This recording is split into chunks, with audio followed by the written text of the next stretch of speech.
낯설어진 아들의 그림자. 준서야, 너 왜 이렇게 야위었니? 요즘 무슨 힘든 일이라도 있는 거야. 아, 아니에요. 어머니, 그냥 살 좀 뺀 거예요. 얼마 전 사촌 동생인 진우의 결혼식장이었습니다. 오랜만에 만난 아들을 보자마자 제 입에서는 걱정 가득한 물음이 튀어나왔습니다.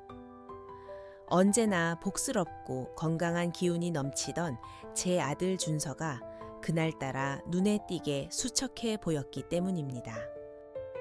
결혼식장의 화려한 조명 아래 사람들의 행복한 웃음소리가 가득했지만 제 눈에는 오직 낯설게 변해버린 아들의 모습만이 들어왔습니다. 적당히 살집이 있어 푸근한 인상을 주던 둥근 얼굴은 온데간데 없이 사라지고 날카로운 턱선 아래 목덜미로는 앙상한 뼈마디가 도드라져 보일 정도였습니다. 어릴 적부터 유도를 해서 다부졌던 어깨와 허벅지는 그새 얼마나 가늘어진 건지 불과 반년 전 아들이 결혼하며 몸에 딱 맞게 맞췄던 고급 정장 바지가 마치 헐렁한 통바지처럼 보였습니다.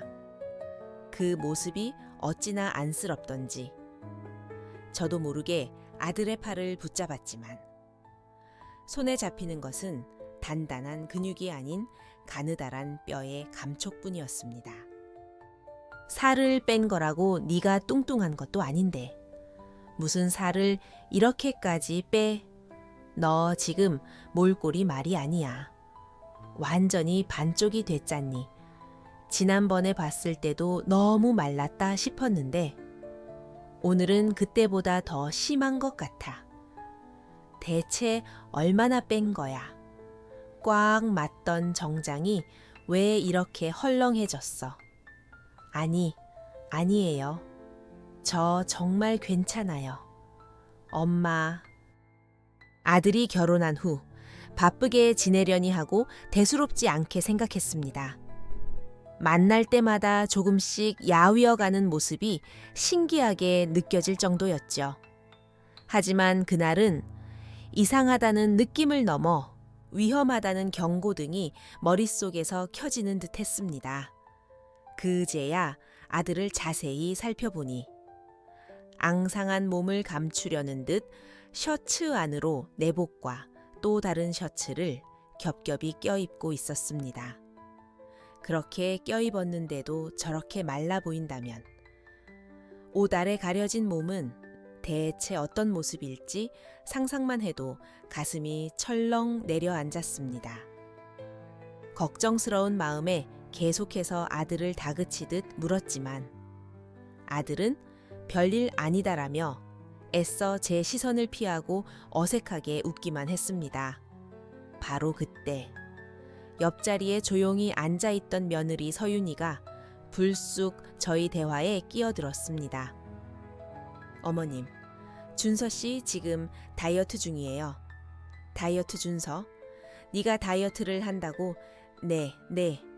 그냥 요즘 살찐 모습이 좀 보기 싫어서요. 관리하고 있어요. 아니, 관리를 해도 정도가 있지 무슨 다이어트를 사람이 이 지경이 될 때까지 하니. 너 지금 네 모습이 어떻게 보이는 줄은 알아 모르는 사람이 보면 어디 크게 아픈 줄 알겠어. 대체 얼마나 뺀 건데 그게 한 25kg 정도요. 뭐 25kg 너 미쳤어. 그러다 죽어. 순간 아들의 대답에 저는 할 말을 잃고 망견자실했습니다. 아무리 다이어트를 한다고 해도 34살의 건강한 성인 남자가 갑자기 25kg 넘게 감량했다는 것은 상식적으로 이해할 수 없는 일이었습니다. 제 아들이 예전에 운동을 해서 보통 사람보다 골격이 크고 체격이 좋긴 했지만 그 정도로 무리하게 다이어트를 해야 할 몸은 결코 아니었습니다. 그런데 왜 저는 아들의 건강이 너무나 걱정되었습니다. 제 눈에 비친 아들의 모습은 결코 건강하게 살을 뺀 모습이 아니었습니다. 마치 중병이라도 앓는 사람처럼 온몸에서 힘든 기색이 역력했고 눈빛에는 생기라고는 찾아볼 수 없었습니다. 하지만 며느리는 그런 제 걱정을 비웃기라도 하듯 태연하게 말했습니다. 에이, 보기 좋은데 뭘 그러세요? 어머님, 힘들게 살 뺐으면 칭찬을 해주셔야죠. 어머님 눈에나 야위어 보이지. 다른 사람들은 다 멋있다고 해요. 어머님이 괜히 유난스러우신 거예요. 뭐 내가 유난스러운 거라고. 사실 준서 씨 정도면 아직 더 빼야 해요. 요즘 남자들도 얼마나 열심히 체형 관리하는데요. 아무리 그래도 이건 너무 심하지 않니? 애가 키가 180이 넘는데. 그 정도로 살을 빼면 어쩌자는 거야, 서윤아. 너는 옆에서 남편 좀 챙겨야지. 이게 뭐니? 다이어트 중이라고 방금 말씀드렸잖아요. 어머님. 다이어트 중인데 무슨 문제가 있나요? 그럼 너는 지금 준서 저 모습이 괜찮다는 거니? 그럼요? 안 괜찮을 게 뭐가 있는데요? 며느리에게 한마디 했더니 아이는 제 말이 불쾌하다는 듯 저를 똑바로 쳐다보며 따지듯 말했습니다. 이제 막 결혼한 지 반년밖에 되지 않아 아직 서먹한 며느리가 저를 뚫어져라 쏘아보며 그렇게 나오니 저는 괜히 눈치가 보여 더 이상 말을 이을 수가 없었습니다. 게다가 옆에 있던 아들마저 며느리 편을 들고 나서니 제가 괜히 부부 사이에 끼어들어 분란을 일으키는 건가 싶어 입을 다물 수밖에 없었습니다. 엄마, 나 정말 괜찮아요. 어디 아픈 데 없어요. 서윤이도 다 나 생각해서 그러는 건데 그렇게 말씀하지 마세요. 그래도 너무 무리하게 하지는 마라. 다이어트도 좋지만 건강이 최우선이야. 어머님, 걱정 마세요. 다 건강해지려고 하는 다이어트인걸요? 아, 혹시 어머님도 다이어트 원하시면 제가 식단표 보내드릴까요? 보셨다시피 효과는 직방이에요. 염려가 가득 담긴 제 눈빛에도 아랑곳하지 않고 태연하게 웃어넘기는 며느리의 모습에 제 마음속에서는 정체 모를 불안감만 더욱 짙게 피어올랐습니다. 다 큰 자식 결혼만 시키면 제 아내와 오손도손 행복하게 잘 살 줄만 알았는데 설마 결혼시킨 지 반년 만에 제 가슴에 이렇게 큰 걱정거리가 생길 줄은 꿈에도 몰랐습니다. 불안의 씨앗. 제 나이 이제 62. 저는 오래전 남편을 먼저 하늘로 떠나보내고 슬해 아들, 딸 하나씩을 의지하며 억척스럽게 살아왔습니다. 두 아이를 남부럽지 않게 키우겠다는 일념 하나로 안 해본 일이 없었고 자식들을 위해서라면 물불 가리지 않고 뛰어들었죠. 시장 좌판에서 채소를 팔고 밤에는 식당 설거지를 하며 잠잘 시간도 쪼개가며 살았습니다. 그렇게 고생한 끝에 두 아이는 제 자랑이자 삶의 이유가 될 만큼 훌륭하게 자라주었고 그런 아이들을 모두 결혼시키면 제 인생의 과업도 끝날 것이라 생각했습니다. 먼저 시집간 딸아이 소식에 기뻐한 지 얼마 되지 않아 아들 준서까지 어느 날 결혼하겠다며 며느리감을 집으로 데려왔습니다. 며느리 서윤이를 처음 만났던 날 저는 똑 부러지고 야무진 아이의 모습이 참 마음에 들었습니다. 제가 평생을 홀로 아이들을 키우며 세상과 부딪혀 와서 그런지 남편에게 기대어 사는 연약한 여자보다는 자신의 삶을 주도적으로 개척해 나가는 적극적인 며느리를 원했거든요.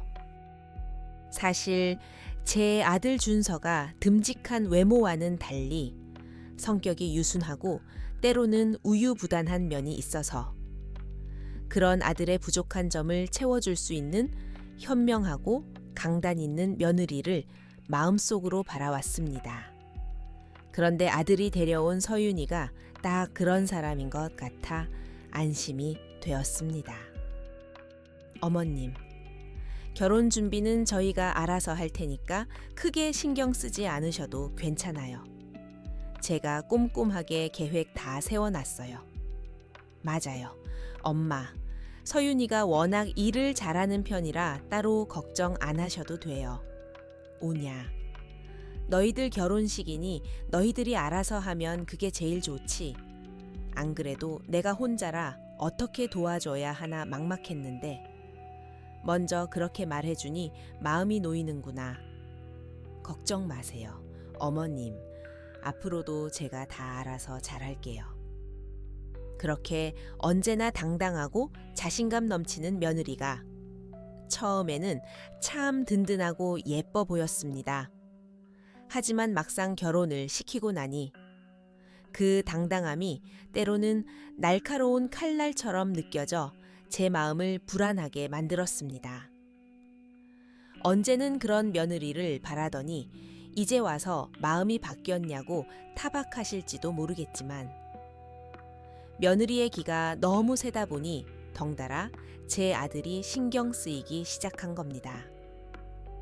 아들 녀석이 부부 사이에서 자기 의견도 제대로 내고 가장으로서 중심을 잡을 줄 알아야 할 텐데 무엇을 하든 며느리가 하자는 대로만 따르는 모습을 보니 벌써부터 아들이 며느리에게 꽉 잡혀 사는 건 아닌가 싶었습니다.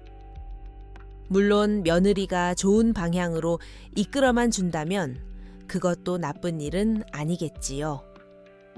하지만 그렇다 보니 시어머니인 제 입장에서는 그런 며느리가 영 어렵게 느껴졌습니다. 뭘 좀 부탁하거나 시키려고 해도 아이는 자신의 논리와 계획을 내세우며 딱 잘라 거절하기 일쑤여서 제가 선뜻 무슨 말을 꺼내기가 쉽지 않았습니다. 집안 행사가 있어 약속을 잡으려고 해도 어머님, 그날은 저희 스케줄이 있어서 어려워요. 다른 날로 조정해 주실 수 있나요? 라며 자신의 일정에 맞춰달라고 당당하게 요구하는 며느리이다 보니 어떨 때는 제가 며느리 시집살이를 시키는 게 아니라 오히려 제가 며느리살이를 당하는 기분마저 들었습니다. 그렇다고 괜히 부부싸움의 빌미가 될까 싶어 아들을 통해 서운한 마음을 전하기도 조심스러웠고 그러다 보니 결혼하고 나서는 며느리 눈치에 아들 얼굴 보기도 힘들어졌습니다. 그러다 거의 몇 달 만에 사촌 동생의 결혼식에서 아들과 며느리를 만나게 되었는데 오랜만에 만난 아들의 모습이 제 기억 속의 아들과 너무나 달랐던 겁니다. 그동안 얼마나 혹독한 시간을 보낸 건지 결혼하고 불과 반년 만에 사람이 저렇게까지 달라질 수 있다는 사실이 믿기지 않았습니다. 키 188cm만큼이 85kg를 유지하며 늘 건강미를 뽐내던 아들이 어느새 뼈가 드러날 만큼 앙상하게 말라 있었습니다. 어깨뼈가 도드라져 셔츠 밖으로 튀어나온 모습이며 홀쭉해지다 못해 턱 아래에 그림자가 깊게 팬 얼굴까지 말 그대로 아들은 병색이 완연했습니다. 하지만 그런 아들의 모습에도 며느리는 그저 다이어트 중이라며 제 걱정을 한마디로 일축해버렸습니다. 준서야, 너 대체 왜 이렇게 살이 빠진 거야? 다이어트 중이에요, 어머님. 요즘 저랑 같이 식단 조절 중이라 살이 좀 빠졌어요. 무슨 문제 있으세요? 그런데 저를 똑바로 쳐다보며 말하는 며느리의 말투가 참으로 이상했습니다. 마치 제가 묻지 말아야 할 것을 물었다는 듯. 차갑게 대꾸하는 며느리의 목소리가 제 귀에 날카롭게 박혔습니다. 정작 당사자인 아들은 제 눈도 제대로 마주치지 못하고 그저 고개만 푹 숙이고 있었고요. 그 광경이 너무나 부자연스럽고 기이하게 느껴졌습니다. 제 아들은 원래 음식을 참 좋아하는 아이였습니다. 어려서부터 뭐든 잘 먹고, 잘 뛰어놀고, 그래서 그렇게 극단적으로 마를 수 있는 아이가 아니었습니다. 그런데 결혼을 하고 나서부터는 음식을 영 먹는 것 같지가 않더니, 그날 피로연 뷔페에 앉아서도 음식에는 손도 거의 대지 않았습니다. 준서야, 너 왜 이렇게 먹지를 않니? 접시가 텅 비었잖아. 별로 배가 안 고파서요. 괜찮아요. 엄마, 나 진짜 괜찮아요. 마치 누군가의 눈치를 보기라도 하는 듯 괜찮다는 말만 앵무새처럼 반복하는 아들을 보면서 저는 본능적으로 뭔가 크게 잘못되었다는 낌새를 느꼈습니다. 결국 방어적으로 나오는 아들의 태도에 저는 더 캐묻지 못하고 그날 아들과 헤어질 수밖에 없었지요. 며느리와 조금이라도 더 가까운 사이였다면 이게 대체 어떻게 된 일이냐고 멱살이라도 잡고 따져 물었을 텐데 말입니다. 그날 밤 저는 텅 빈 집에 혼자 돌아와서도 아들의 얼굴이 머릿속에서 계속 맴돌았습니다. 늘 밝고 건강하고 햇살 같던 아이였습니다. 주변 사람들을 먼저 챙기고 긍정적인 에너지를 내뿜던 아이가 어째서 기력 하나 없이 덩 빈 눈으로 앉아 있었던 걸까요? 비단살이 빠진 것만이 문제가 아니었습니다. 괜찮다는 말만 되뇌며 저를 바라보던 아들의 눈빛이 너무나 공허하고 슬퍼 보였기 때문입니다. 결혼한 지 이제 반년이면 분명 한창 행복해야 할 시기일 텐데 대체 제 아들에게 무슨 일이 벌어지고 있는 건지 저는 미칠 듯이 궁금했습니다. 잠긴 냉장고와 숨겨진 카메라. 그리고 며칠 뒤 저는 반찬 좀 나눠주겠다는 핑계를 대고 아들 부부의 집에 불쑥 찾아갔습니다. 평소 같았으면 며느리가 불편해할까봐 미리 전화를 하고 약속을 잡고 갔겠지만 이번만큼은 예고 없이 가봐야겠다는 강한 충동이 들었습니다. 아니나 다를까 문을 열고 저를 마주한 며느리는 순간 당황한 표정을 감추지 못했습니다. 민전가, 준서야, 나 왔다. 어머님이 여긴 어쩐 일이세요? 연락도 없이 미안하다. 내가 전화를 하고 오려고 했는데 오다 보니까 핸드폰 배터리가 다 닳았지 뭐니. 그렇다고 이 무거운 걸 들고 다시 집까지 갈 수도 없고 김치만 좀 전해주고 가려고 그러는데 나 잠깐만 들어갔다 가도 되겠지. 이렇게 갑자기 오시면 좀 곤란한데 그래, 미안하다. 근데 내가 오늘은 정말 사정이 있었잖니. 한 번만 이해해 주렴. 들어오세요. 어머님. 며느리는 갑자기 찾아온 제가 못마땅하다는 것을 숨기지 않고 노골적으로 표현했습니다. 어느 누가 예고 없이 찾아온 시어머니를 반기겠냐마는 그렇게까지 자기 기분을 대놓고 드러내는 며느리도 참 대단하다 싶었습니다. 요즘 세상엔 시어머니가 죄인이라더니 저 또한 아들을 가졌다는 죄로 죄인이 된 기분이었습니다. 그렇게 억지로 거실에 들어서니 집안의 공기가 얼음장처럼 차갑게 느껴졌습니다. 집안은 모델하우스처럼 먼지 하나 없이 깔끔했지만 사람 사는 집의 온기라고는 전혀 느껴지지 않았습니다. 행복한 신혼집의 포근함은 찾아볼 수 없었죠. 그런데 그 중에서도 유독 제 눈에 띄는 것이 하나 있었습니다. 어머, 찬장이랑 냉장고 문에 저건 뭐니 자물쇠를 채워놨네. 아, 별거 아니에요? 그냥 저희끼리 하는 장난 같은 거예요. 저번에 말씀드렸잖아요. 준서 씨 다이어트 중이라고 자꾸 밤에 야식을 찾아서 야식 끊게 하려고 못 열게 해둔 거예요. 야식. 몸에 안 좋잖아요. 그래도 그렇지. 뭘 자물쇠까지 채워놨어. 그렇게 해야 의지가 생기죠. 이 나이에 다이어트 하는 게 쉬운 일이 아니잖아요. 어머님. 며느리의 말은 겉으로 듣기에는 그럴듯해 보였습니다. 남편의 건강을 챙기는 아내의 극성스러운 애정 표현이라고 생각할 수도 있겠지요. 하지만 그렇다고 해도 집안의 냉장고와 찬장에 자물쇠까지 채우는 것은 너무나 기이하고 비상식적이었습니다. 부부 사이에 음식 하나 가지고 그렇게까지 할 필요가 있었을까요? 게다가 단기간에 아들의 몸이 그 정도로 망가질 만큼 체중 감량에 집착하는 이유를 도무지 알 수 없었습니다. 그 순간 저는 이 일이 며느리의 말처럼 단순한 다이어트 문제가 아닐 것이라고 확신했습니다.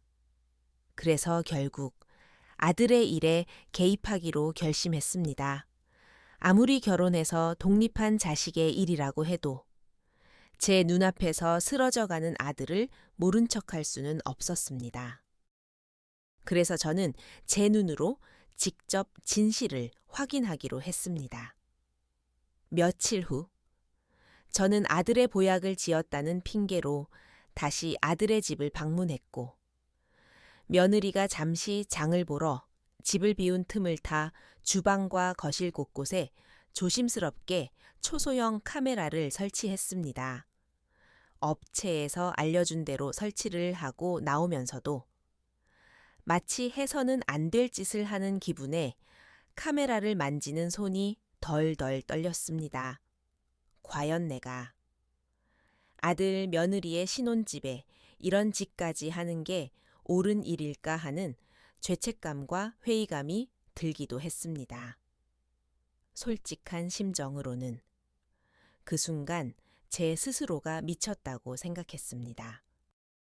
하지만 며칠 뒤 제 휴대폰으로 전송된 영상을 들여다본 순간 저는 제 선택이 틀리지 않았음을, 아니, 오히려 너무 늦었음을 깨닫고 피가 거꾸로 솟는 것 같았습니다.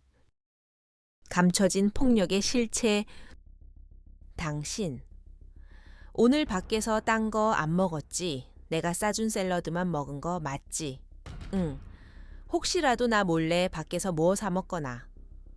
군것질하면 국물도 없을 줄 알아. 아주 쫄쫄 굶겨서 아무것도 못 먹게 할 테니까. 알겠어. 대답이 왜 그래?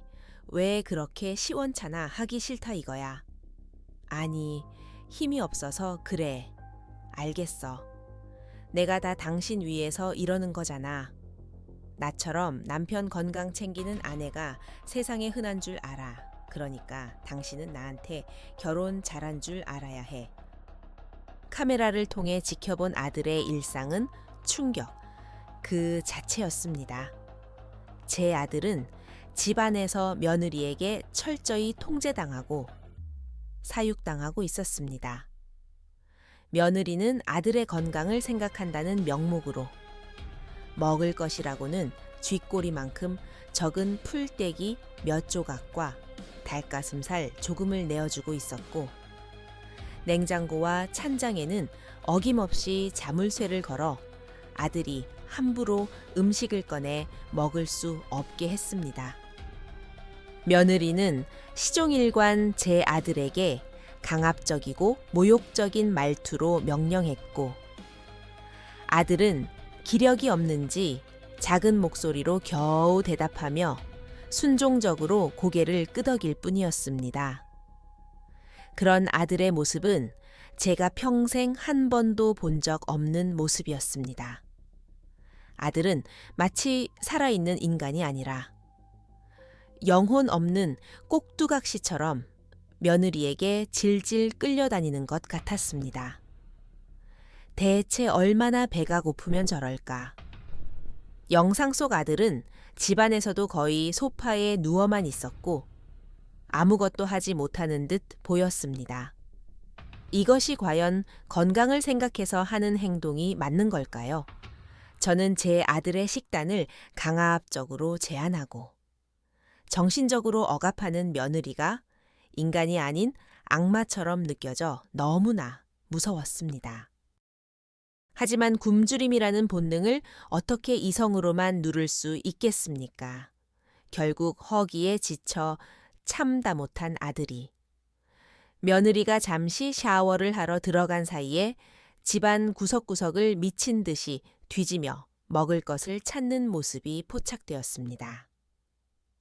그 모습은 거의 제정신이 아닌 듯 보였지요.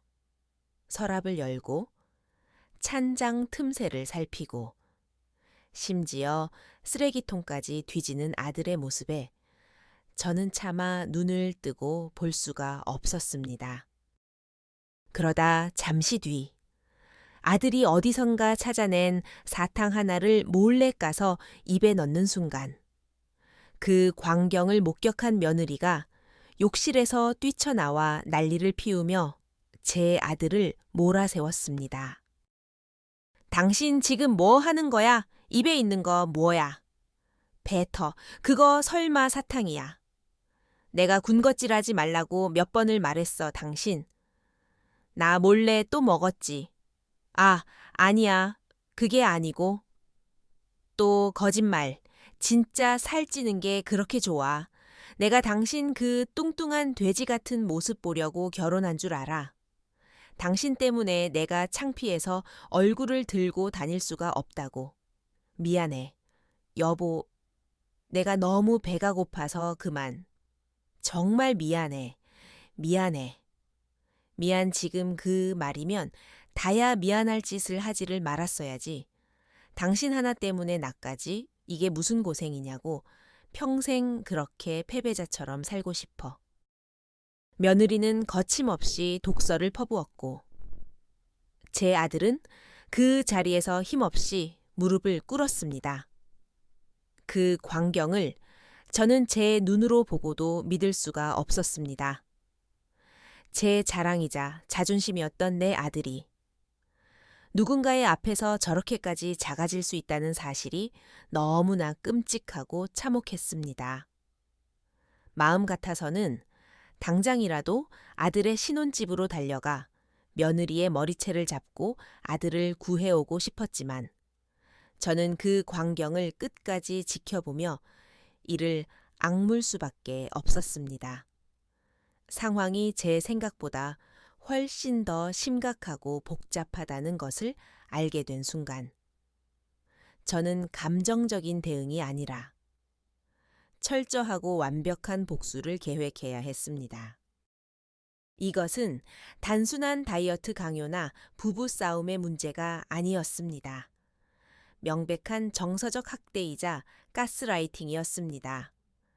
저는 즉시 모든 영상을 저장했고 변호사를 만나 법률 자문을 받기 시작했습니다. 그렇게 저는 며느리를 사회적으로, 법적으로 매장시킬 수 있는 결정적인 증거를 포착하기로 결심했습니다. 그러는 동안 아들이 고통받는 모습을 영상으로 지켜보는 것은 제 살을 애는 듯한 고통이었지만 저는 결정적인 증거를 잡기 위해 피눈물을 삼키며 견뎌야 했습니다. 그리고 결국 그날이 오고야 말았습니다. 계속된 며느리의 폭언과 가혹한 식이 제한에 시달리던 아들은 어느 날 저녁 밥도 제대로 먹지 못한 채 집안에서 쓰러졌습니다. 하지만 그 상황에서도 며느리는 비정하게 제 아들을 괴롭혔습니다. 뭐 하는 거야 갑자기. 소파에. 왜 드러누워? 여보, 나 119. 119도 좀 불러줘. 나 너무 어지러워서. 그래. 뭐 119 웃기는 소리 하고 있네. 당신 지금 쇼 하는 거지. 배고파서 밥 달라고 이제는 기절 쇼까지 하는 거야. 어지럽다고 말도 안 되는 핑계 대지 마. 내가 너 언제 죽으라고 굶겼어. 여보, 제발 나는 신고 안 해줄 거니까. 내 앞에서 꾀병 부리지 말고 병원 가고 싶으면 네 발로 일어나서 가. 그 말을 듣는 순간 제 머릿속에 이성의 끈이 툭 하고 끊어졌습니다. 이것은 명백한 학대와 정서적 지배를 넘어 생명을 위협하는 신체적 반김이었습니다. 더 이상 제 아들을 저 위험한 괴물 곁에 단 1초도 내버려 둘 수 없었던 저는 곧장 아들의 집으로 미친 듯이 달려갔습니다. 아들의 집까지 도착했을 때 저도 거의 제정신이 아니었던 것 같습니다. 문을 열라며 현관문을 얼마나 세게 두드렸는지. 나중에 보니 손등이 온통 시퍼렇게 멍들어 있었습니다. 저의 소란에 며느리가 마지못해 문을 열었고 저는 저를 가로막는 며느리를 거칠게 밀치며 곧장 안으로 들어갔습니다. 거실 소파에는 너무나 아픈지 몸을 웅크린 채 쓰러져 있는 제 아들이 있었습니다. 준서야, 내 아들. 엄마가 왜 여길, 어떻게? 제가 아들의 이름을 부르짖자 아들은 놀란 얼굴로 겨우 고개를 들었습니다. 겨우 며칠 만에 다시 만난 아들의 눈은 퀭하게 들어가 초점조차 없었고 식은땀으로 온몸이 축축했습니다. 그 모습에 저는 참았던 눈물을 왈칵 쏟아내고 말았습니다. 그런데 그 순간 며느리가 저를 보고 악을 쓰듯 소리를 질렀습니다. 어머님, 지금 이게 무슨 짓이에요? 제가 아무 때나 함부로 찾아오지 말라고 말씀드렸잖아요. 무슨 짓, 너야말로 이게 무슨 짓이니 내 아들이 아파서 죽어가고 있는데. 너는 방 안에 들어가서 잠이나 자고 앉아 있어. 내 아들을 이렇게 방치해 놓고 지금 뭐 하는 거야, 너? 기어이 내 아들을 죽일 생각인 거야? 제가 뭘 어쨌다고 그러세요. 이 사람 지금 꾀병 부리는 거라니까요. 그리고 부부간에 각방 쓸 수도 있는 거지. 뭘 그렇게 참견하세요. 집에서 안 쫓아냈으면 된 거 아닌가요? 뭐 여기가 어떻게 집이야? 감옥이지. 네가 이렇게 하는데 내 아들이 이 집에서 단 하루라도 마음 편히 살았겠니? 내 아들을 지옥에 살게 만들어 놓고 무슨 낯짝으로 그런 말을 해. 너무나 뻔뻔하고 당당한 며느리의 모습에 제가 분을 이기지 못하고 소리를 지르자. 며느리는 저를 경멸하듯 쳐다보며 눈을 흘겼습니다. 어머님, 아무리 부모라도 부부 문제에 이렇게 함부로 끼어들고 남의 집에 막 쳐들어오시면 안 되죠. 너무하시네. 진짜? 그리고 이 사람 건강 문제는 제가 다 알아서 한다는데 왜 그러세요? 대체 뭐가 문제예요? 다 알아서 해. 네가 지금 다 알아서 해서 내 아들이 이 꼴로 있는 거니? 지금 내 아들 눈에 초점도 없고 식은땀을 비 오듯 흘리면서 쓰러져 있는데 이래도 내가 상관할 일이 아니라는 거야. 별거 아니에요. 그냥 좀 굶었다고 제 앞에서 시위하는 거라니까요. 그러니까 저희 부부 일에 어머님이 괜히 끼어들지 마시라고요. 너 정말 구제불능이구나. 내가 그동안은 어떻게든 참고 너를 이해해 보려고 했는데 너는 도저히 안 되겠다. 준서야. 일어나. 우리 가자. 엄마 집으로 가자. 아들이 걱정되었던 저는 말이 통하지 않는 며느리와 더 이상 입씨름할 시간이 없었습니다. 저는 당장 어떻게든 아들을 부축해서 이 지옥 같은 곳에서 벗어나고 싶었습니다. 그렇게 제가 아들을 데리고 나가려고 다가가자 아들은 힘없이 고개를 흔들며 애써 저를 말렸습니다. 엄마, 그냥 가세요. 제발 이러지 마세요. 무슨 소리 하는 거니? 너 지금 당장이라도 죽을 것 같은 얼굴을 하고 있으면서 안 돼. 오늘은 너 엄마 말 들어야 해. 그러자 제 말에 며느리가 벌떡 일어나 고함을 질렀습니다. 마치 제 아들을 마지막까지 정신적으로 조종하려는 듯 아들을 향해 날카롭게 쏘아붙였습니다. 준서 씨, 나 지금 이 상황 너무 불쾌해. 내가 준서 씨랑 결혼한 거지. 어머님이랑 결혼한 거냐고. 어떻게 우리 일에 이렇게까지 끼어드실 수 있어. 당신 어머니가 이렇게 감정적으로 나오시면 우리가 앞으로 어떻게 같이 살아. 그동안 내가 얼마나 당신을 위해서 노력했는데. 그건 누구보다 당신이 제일 잘 알잖아. 너 그 입 다물지 못해. 어디서 우리 아들한테 그런 소리를 해. 나야말로 너희들을 위해서 그동안 얼마나 참고 또 참았는데. 내가 며느리인 너를 얼마나 위하고 배려했는지. 정말 몰라서 하는 소리야. 어머님이야말로 남의 일에 신경 끄시라고요. 결혼한 자식한테 왜 그렇게 간섭이세요? 이럴 거면 자식을 모어하러 결혼시키셨어요. 평생 끼고 사시지. 오냐, 나도 내 아들이 너 같은 여자랑 결혼할 줄 알았으면 평생 끼고 살았을 거다. 그런데 네가 어떻게 내 아들한테 그런 짓을 할 수가 있어. 아줌마야말로 그만해요. 자식 낳았다고 유세해요. 뭐예요? 당신 아들은 이제 내 남편이에요. 내 거라고요.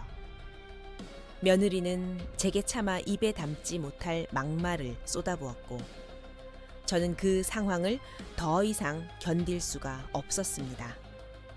아들은 저더러 가라고 하고 며느리는 저렇게 기고만장하니 제가 대체 어떻게 해야 할까 눈앞이 캄캄해졌습니다. 그렇게 며느리가 제게 미친 듯이 되들던 바로 그 순간 저를 말리던 아들이 남은 힘을 다해 입을 열었습니다. 그만해. 준서 씨, 당신 어머니. 당신 손으로 직접 내보내. 알겠어. 입 다물어. 당신 그만하라고 했잖아. 제발, 제발 그만하라고 했잖아. 아들의 절규에 가까운 외침에 저와 며느리 모두 순간 얼어붙었습니다. 아들은 떨리는 몸으로 저를 바라보며 눈물을 흘렸습니다. 엄마, 저 좀 데리고 나가주세요. 저 여기서 저 여자랑 더는 못 있겠어요. 저 좀 살려주세요. 엄마. 심판의 시간. 아들은 결국 제게 도움을 요청했습니다. 그 한마디에 며느리도 당황한 듯 더 이상 아무 말도 하지 못하더군요.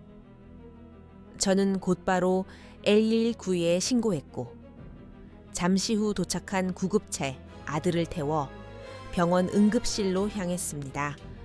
그리고 병원에서 저는 의사로부터 믿을 수 없는 이야기를 들어야 했습니다. 심각한 영양실조입니다. 거기에 극심한 스트레스로 인한 위염, 저혈당 쇼크와 빈혈 증상까지 겹쳤네요. 혈소판 수치도 정상인의 절반 이하로 매우 위험한 상태입니다. 조금만 더 늦었으면 정말 큰일 날 뻔했어요. 환자분이 어디 무인대라도 계셨던 건가요? 건강한 30대 남성이 이 지경이 되기는 정말 쉽지 않은데요. 의사의 그 말에 저는 다시금 마음을 다잡았습니다. 그동안 내가 너무 안일하게 내 아들을 방치해왔다는 죄책감에 뒤늦게 정신이 번쩍 들었습니다. 이 지경이 될 줄 알았더라면 진작에 그 지옥 같은 집에서 내 아들을 끄집어내는 건데 결정적 증거를 잡겠다고 참고 기다렸던 제 자신이 너무나 원망스럽고 후회스러웠습니다. 하지만 그 요망한 며느리를 확실하게 내쫓으려면 어쩔 수 없는 일이기도 했습니다. 아니나 다를까 며느리는 아들이 저한테 또 무슨 말을 할까 싶었는지 뒤늦게 택시를 타고 병원까지 쫓아왔습니다. 하지만 저는 더 이상 제 아들을 그 아이에게 보여줄 수 없었습니다. 저는 응급실 복도에서 며느리를 똑바로 마주보고 단호하게 말했습니다. 네오, 오늘부터 우리 준서 옆에 얼씬도 하지 마. 내 아들한테 손댈 생각하지 마라. 어머님, 지금 뭐 하시는 거예요? 저희 부부 사이를 갈라놓겠다는 말씀이세요. 네가 지금 내 아들을 이 지경으로 만들어 놓고도 그런 말이 나오니 너 때문에 내 아들이 죽을 뻔했어. 네가 내 아들을 죽이려고 했다고. 그게 무슨 말씀이세요? 제가 준서 씨를 왜 죽여요? 저는 그냥 준서 씨랑 완벽하고 행복하게 잘 살고 싶었을 뿐이에요. 네가 꿈꾸는 그 완벽한 행복이 뭔지는 모르겠지만 너의 그 이기적인 욕심 때문에 내 아들이 다쳤어. 내가 봤을 때 너 제정신 아니야. 어떻게 자기 남편을 이렇게까지 괴롭힐 수가 있어. 사람을 아주 말려 죽일 생각이었니? 여태까지는 네 마음대로 했을지 모르겠지만 나도 이제 더는 그냥 두고 보지 않을 거다. 너를 벌하기 위해서 내가 무슨 짓이든지 다 할 거야. 벌이요? 무슨 벌이요? 저는 그냥 준서 씨를 위해서 그런 거예요. 그리고 준서 씨도 동의했었다고요.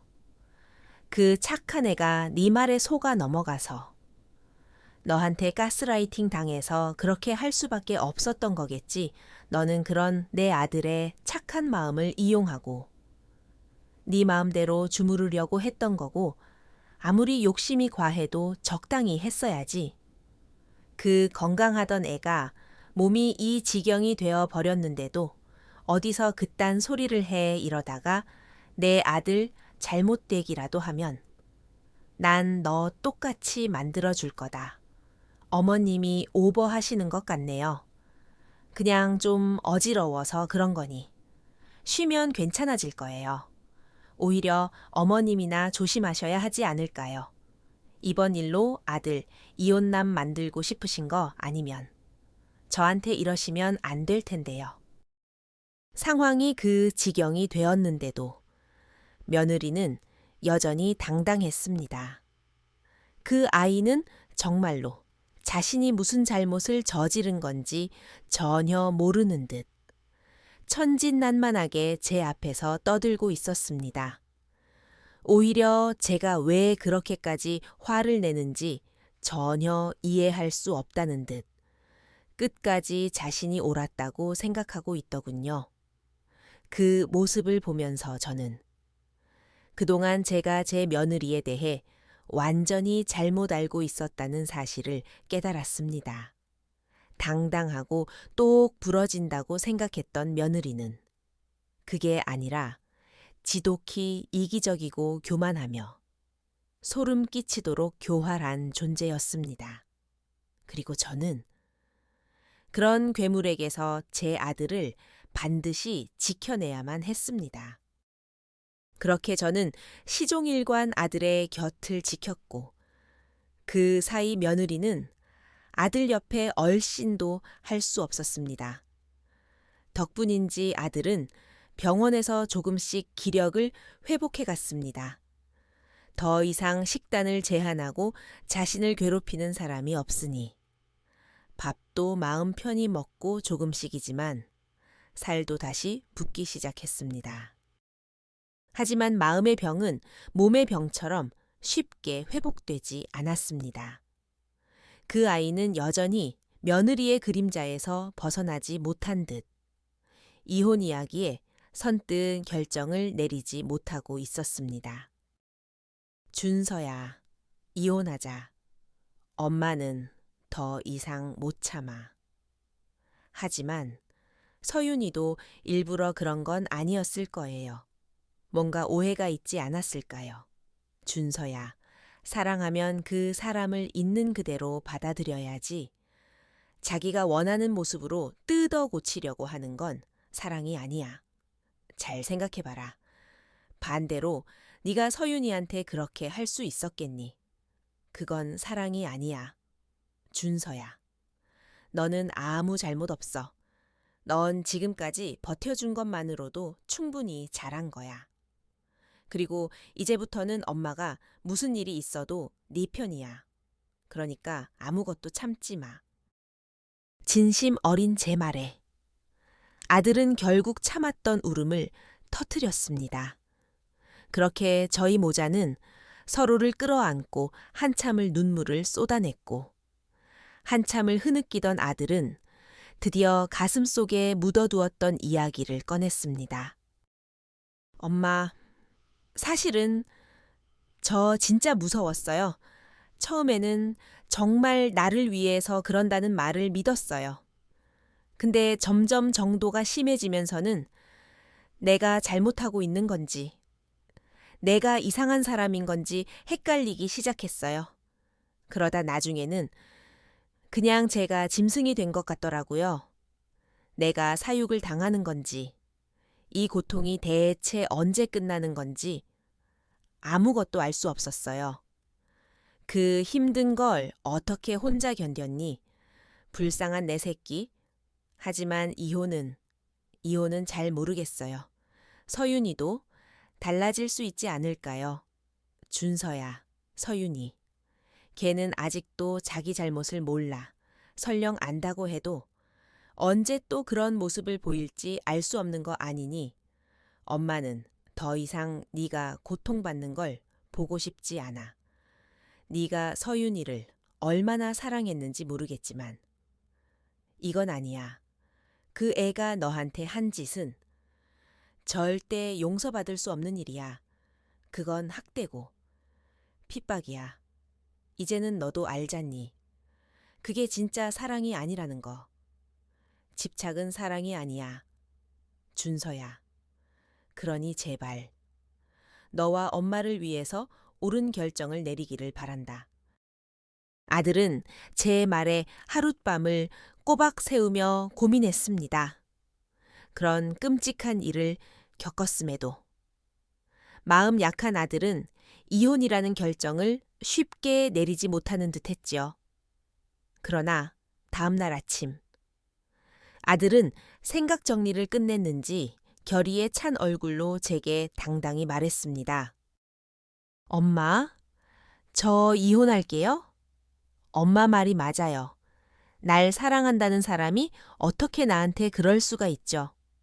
그건 사랑이 아니었어요. 내가 사랑했던 사람이 나한테 그런 짓을 할 수 있었다는 게 도저히 믿어지지가 않아요. 저도 이제 정신 차리겠습니다. 그래, 잘 생각했다.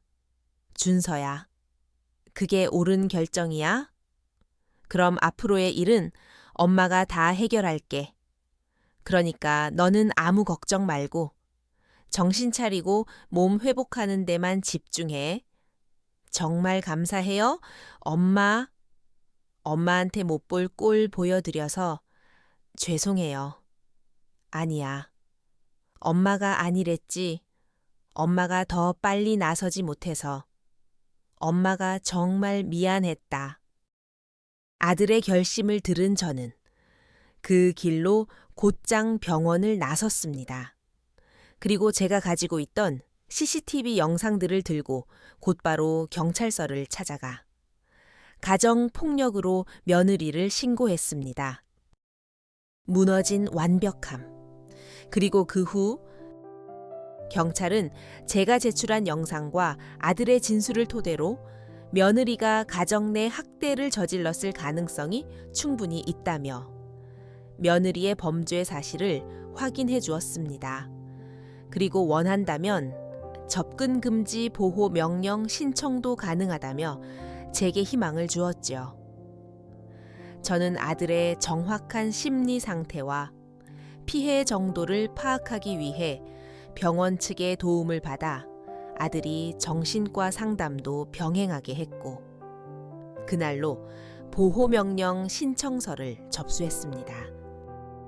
며칠 뒤 조사를 위해 며느리가 경찰서에 나타났고 저 역시 변호사를 대동해 그 자리에 참석했습니다.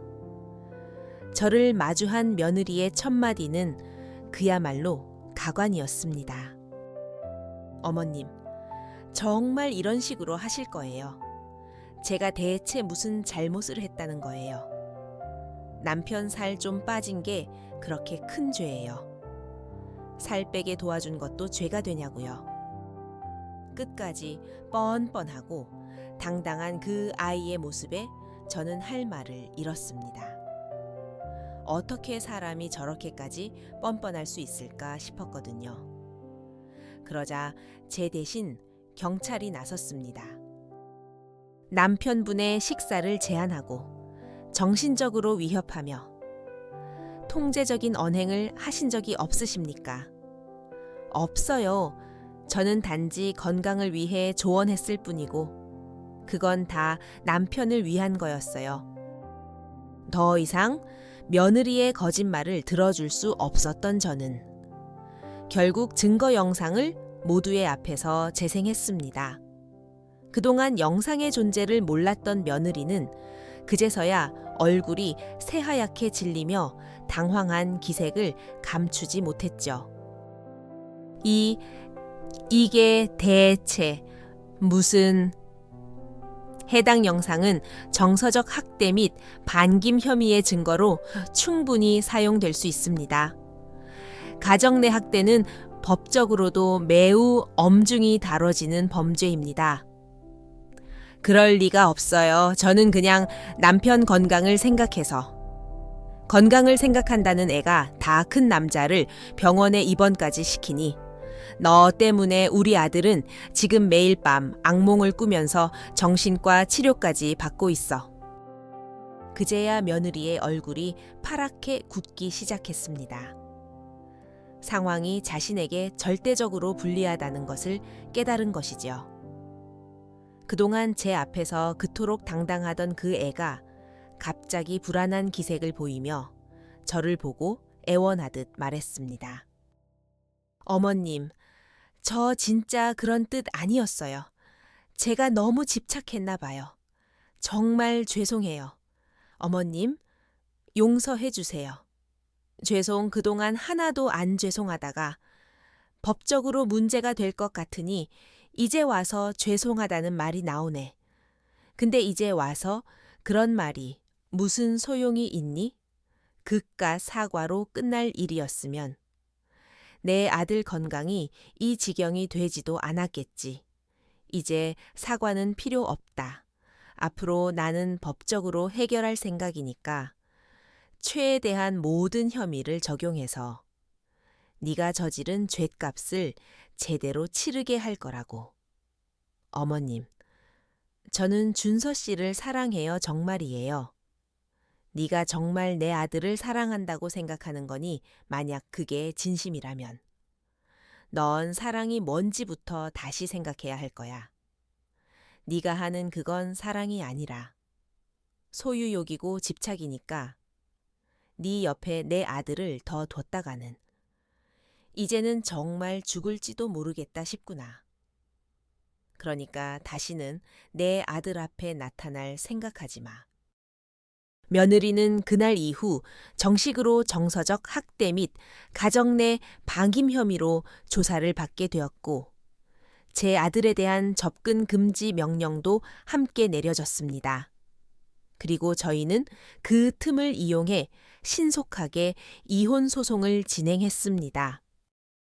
결국 검찰은 며느리의 정서적 학대 혐의를 인정해 기소 유예 없이 정식 기소 결정을 내렸고 그녀는 초범이라는 이유로 징역형까지는 피했지만 벌금 800만 원과 보호 관찰 1년 그리고 제 아들에게 2천만 원의 정신적 위자료를 배상하라는 명령을 받게 됐습니다. 그리고 마지막 이혼 조정 기일. 법원을 나서던 며느리는 제 아들을 붙잡았습니다. 준서 씨, 나 정말 당신 사랑했어. 나는 그냥 우리가 완벽했으면 했어. 완벽한 가정을 이루고 행복한 부부가 되었으면 싶었다고. 근데 그게 그렇게 잘못된 거야.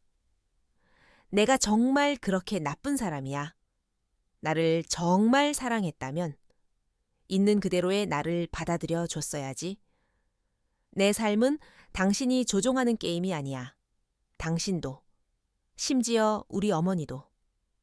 그 누구도 내 인생을 마음대로 할 수는 없는 거라고. 당신의 그 완벽함에 대한 욕심 때문에 내가 무너졌어. 내가 상처받고 내가 죽어갔다고. 당신이 진심으로 그걸 깨달았는지 모르겠지만 정말로 이제라도 반성한다면 다시는 다른 사람에게 그러지 마. 나중에 나 말고 다른 누구를 만나더라도 그때는 남의 인생을 그렇게 함부로 다루지 마. 계속 그렇게 산다면 당신 곁에는 아무도 남아있지 않게 될 거야. 설령 그게 가족이라 할지라도. 그 말에 며느리는 고개를 푹 숙였고 아들은 더 이상의 말 없이 차갑게 돌아섰습니다. 그것이 제가 본 며느리의 마지막 모습이었습니다. 그 후 며느리는 직장을 잃고 모든 연락처를 정리한 채 자취를 감췄다고 합니다. 주변에서 들려온 소문에 따르면 그 애가 제 아들에게 저지른 짓이 알려지면서 지인들과의 관계도 모두 끊겼고 심지어 가족들마저 등을 돌려 결국 지방으로 내려가 요양 중이라는 말까지 들려왔습니다. 그 말이 사실인지 아닌지는 모르겠지만 더 이상 궁금하지는 않습니다. 이제 제 마음속에는 그 아이에 대한 어떤 감정도 남아있지 않았으니까요. 진정한 행복을 찾아서 며느리와의 악연을 끊어낸 후 아들의 삶은 제 생각보다 빠르게 제자리를 찾아갔습니다.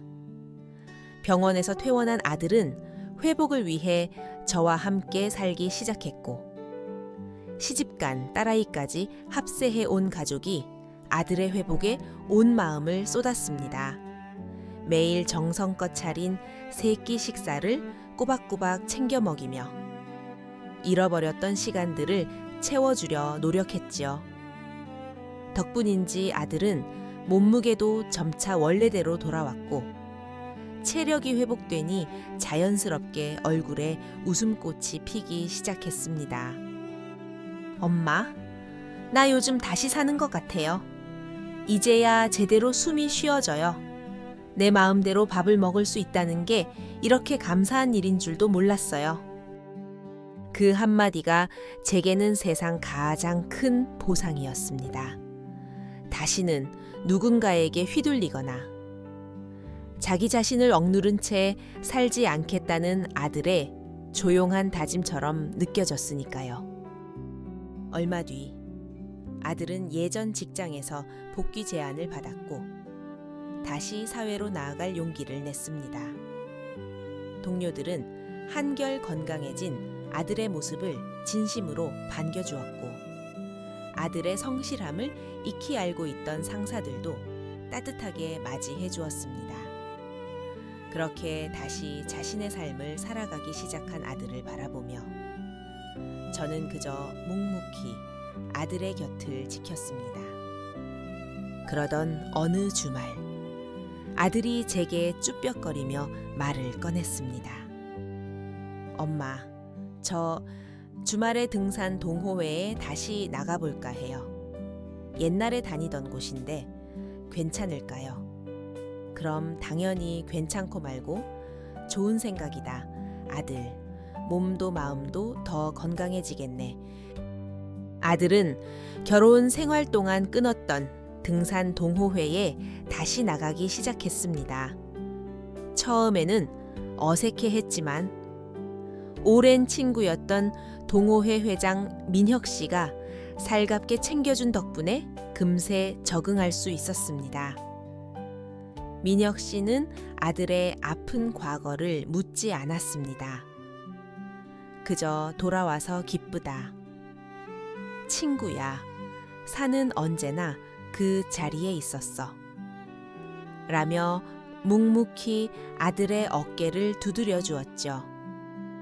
어느 맑은 가을날, 아들은 동호회 사람들과 함께 높은 산에 올랐습니다. 오랜만에 하는 등반이라 숨이 턱까지 차올랐지만 아들은 포기하지 않고 한 걸음 한 걸음 정상을 향해 나아갔습니다. 그리고 마침내 정상에 섰을 때 눈앞에 펼쳐진 장엄한 풍경을 보며 아들은 비로소 활짝 웃었다고 합니다. 그날 저녁, 집에 돌아온 아들은 상기된 얼굴로 제게 말했습니다. 엄마, 오늘 산 정상에 서니까 그런 생각이 들더라고요.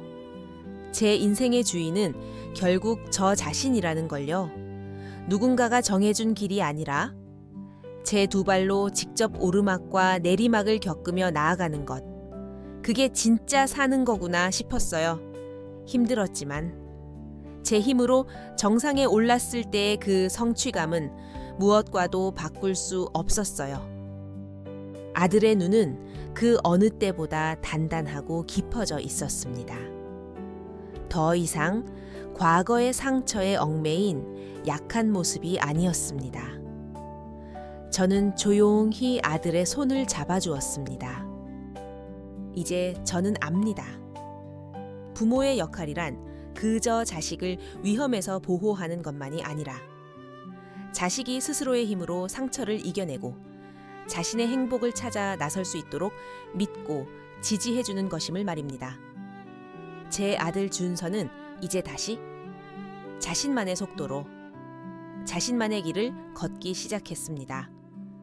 그 평범하고도 소중한 일상을 되찾은 아들의 뒷모습을 바라보는 지금, 제 마음은 더할 나위 없이 평온하고 행복합니다.